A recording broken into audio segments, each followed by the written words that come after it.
This is it guys, the all-new next generation Honda HRV, or the Vezel as it's called in Japan. So can this new compact SUV take on the fight to the Proton X50 and the Toyota Corolla Cross? Let's see what it's got.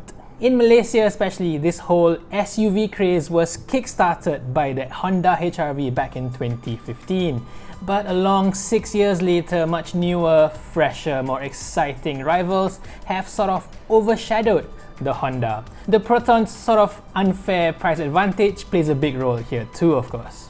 The new HRV looks to change all that. It gets a completely new look inside and out, bringing a fresh new flavor to the SUV market. On the outside, it's hardly recognizable as a Honda at all, with very premium looking sharp lines and flat surfaces.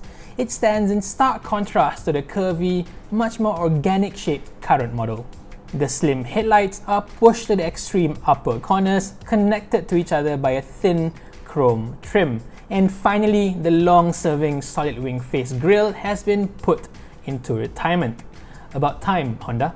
In its place is a radical, bold new interpretation of a front grille. The thin horizontal stripes are finished in body color as to appear more unified with the car. It also gives it a much more futuristic looking face, almost like a pure electric car up front. In Japan, Honda will offer a lot of visual customization options, including having colored inserts on the front grille slats. So finally, Honda owners in Malaysia can have that very popular BMW M colors on the front grille. But, please don't.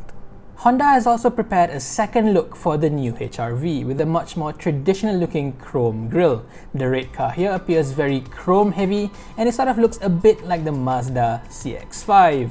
Between the two, which one do you prefer? I myself prefer the much cleaner looking horizontal grille, but which one do you think Honda Malaysia should bring here? Honda claims that the overall shape of the new HRV is meant to look like a coupe, and the new version gets the same hidden rear door handles as before.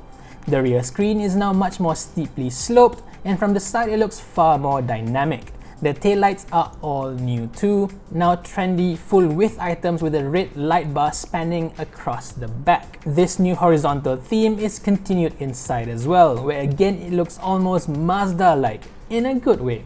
Again, Honda says it was designed to look and feel more premium with soft touch materials and high quality plastics.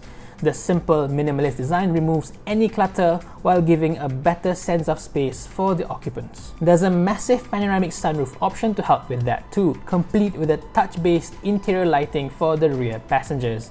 A brand new addition is an air diffusion system, L-shaped vents on the top corners of the dashboard to give a curtain of fresh air in the cabin. And yes, finally it has dedicated rear aircon vents for passengers. Honda claims to have made all these changes to the HRV while keeping its greatest strength, class-leading cabin roominess fully intact. The rear quarters do indeed look very spacious, but again it looks to be optimized for only 2 passengers rather than 3. The center seat base appears to be raised up dramatically. Also retained are the ultra-practical magic seats, while the boot now has a power tailgate with a kick sensor. The boot space looks just as big as before, and there's now a new type of tonneau cover that lifts up together with the tailgate. Clever. Mechanically, Honda has not released any details regarding the engine except for the availability of a 2-motor HEV hybrid powertrain, similar to that offered on the new City Hybrid. Japan will also get a standard petrol engine, so it will be interesting to see if we'll get carryover naturally aspirated engines or turbocharged options here in Malaysia. As before, the HRV will be front-wheel drive, but the new one does offer multiple drive modes and even a hill descent control function. On the technology front, the HRV's Honda Sensing Suite has been upgraded, now with improved AEB and lane keeping assist. The adaptive cruise control also gains low speed follow, which was unavailable before.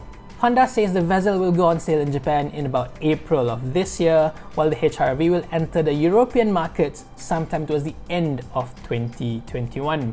Malaysia, I guess we're looking at 2022 at the very earliest. So what do you think of this all-new 2022 Honda HRV? Do you think it's fresh, exciting enough to take on its new challenges? Let me know in this comment section below. Thank you for watching and stay safe, everyone.